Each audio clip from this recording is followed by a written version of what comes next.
हम इस इंडस्ट्री में कहां पर गुम हो गए थे, आप उसको भी समझिए। सस्ते लेबर के चलते भारतीय खिलौना बाजार में चीनी खिलौनों की भरमार थी और आज की तारीख में दुनिया में जितने भी खिलौने बिकते हैं उनमें से करीब 75% चीन में बनते हैं। चीन 45 अरब डॉलर के खिलौनों का निर्यात करता है। हालांकि चीन के खिलौनों के साथ दिक्कत है। ये सिर्फ स्थानीय मैन्युफैक्चरर्स के लिए खराब नहीं बल्कि उपभोक्ताओं के लिए भी अच्छे नहीं हैं। साल 2009 में भारत सरकार ने चीनी खिलौनों पर 6 महीने तक के लिए बैन लगा दिया था, जिसमें सुरक्षा का हवाला दिया गया। भारतीय बाजार में बेचे जाने वाले चीनी टॉय जहरीले थे। इसमें भारी मात्रा में कैडमियम और लेड पाया गया और ये दोनों ही चीजें कैंसर पैदा करती हैं। मतलब चीन ने दुनिया को सिर्फ कोरोना नहीं दिया बल्कि वो पूरी दुनिया में छोटे बच्चों को जहर वाले खिलौने भी बांट रहा था, और वो भी सिर्फ मुनाफा कमाने के लिए। टॉयज खेलने की चीज होती है, लेकिन चीन ने सिर्फ और सिर्फ अपने फायदे के लिए बच्चों की जान से भी खेला है।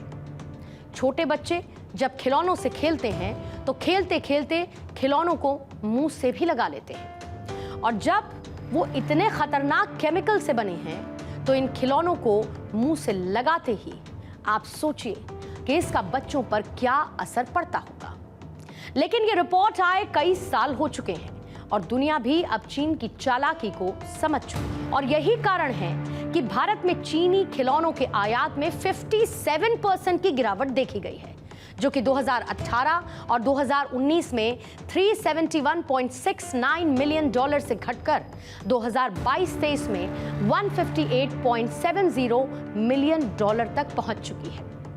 Ministry of state for commerce and industry के मुताबिक भारत के खिलौनों के निर्यात में 60% की प्रभावशाली वृद्धि हुई, जो कि साल 2018-19 में $203.46 मिलियन से बढ़कर फाइनेंशियल ईयर 2022-23 में $325.72 मिलियन की हो चुकी है।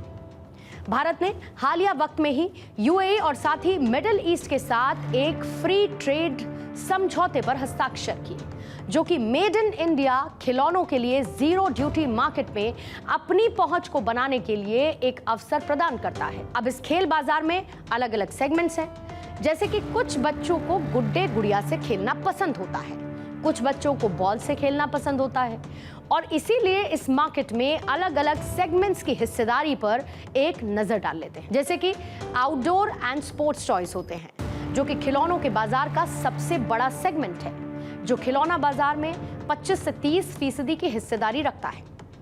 इसके बाद आता है infant and pre school toys. इसका बाजार में 15 से 20% का हिस्सा होता है। इसके बाद है डॉल्स का सेगमेंट, और ये खिलौनों के बाजार में 10 से 15% की हिस्सेदारी रखता है, और फिर 5 से 15% की हिस्सेदारी के साथ गेम्स, पजल्स और कंस्ट्रक्शन टॉयज भी आते हैं, और बाकी बचे हुए खिलौनों का शेयर करीब 15 से 20% का होता है। ये सभी सेगमेंट में भारत में सक्सेसफुल होते हुए नजर आ रहे हैं, क्योंकि हमारे देश में कच्चे माल यानी कि रॉ मटेरियल की उपलब्धता है, तकनीकी जानकारी और टूलिंग क्षमता भी है। भारत खिलौनों के लिए 8% वैश्विक हिस्सेदारी के साथ साथ पॉलिएस्टर और संबंधित फाइबर का दुनिया का दूसरा सबसे बड़ा उत्पादक है।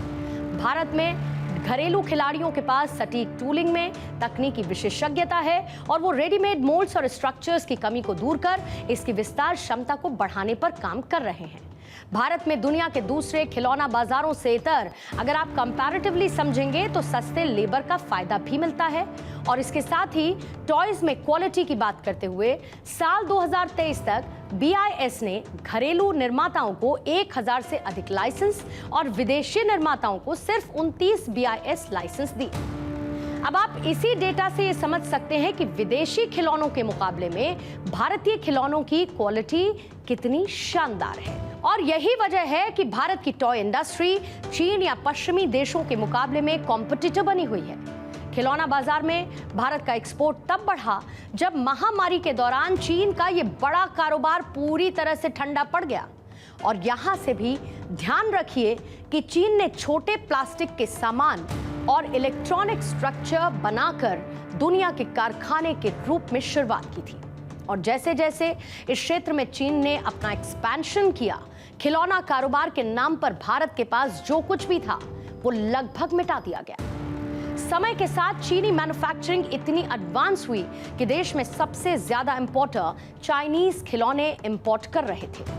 लेकिन अब वक्त कुछ बदला है। कॉमर्स इंडस्ट्री के मुताबिक फाइनेंशियल ईयर 2019 में 202 करोड़ डॉलर से 326 करोड़ डॉलर तक भारत के एक्सपोर्ट में 61.38% की वृद्धि हुई है। और भारत के पास ये मौका तब आया जब दुनिया चाइनीज प्रोडक्ट के विकल्प की यानी कि उसके ऑप्शंस की तलाश कर रही थी।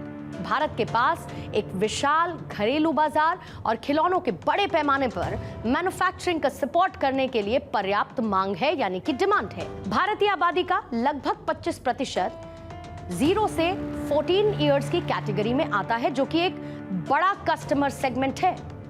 भारतीय खिलौनों का बाजार साल 2022 में 1.5 अरब का था।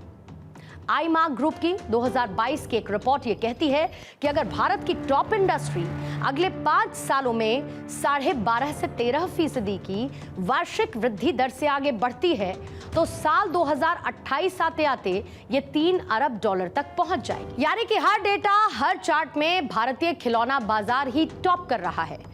टॉय इकोनॉमी की गद्दी हमें बुला रही है जहां पर हमें जाना है, क्योंकि अब हम सिर्फ खिलाड़ी नहीं बल्कि हम ही पूरा खेल हैं। और इस खेल में खिलौना भी हमारा होगा और जमाना भी हमारा होगा, और हाँ, मुनाफा भी हमारा होगा। और यही मुनाफा विकसित भारत की सड़क का आखिरी माइलस्टोन होगा।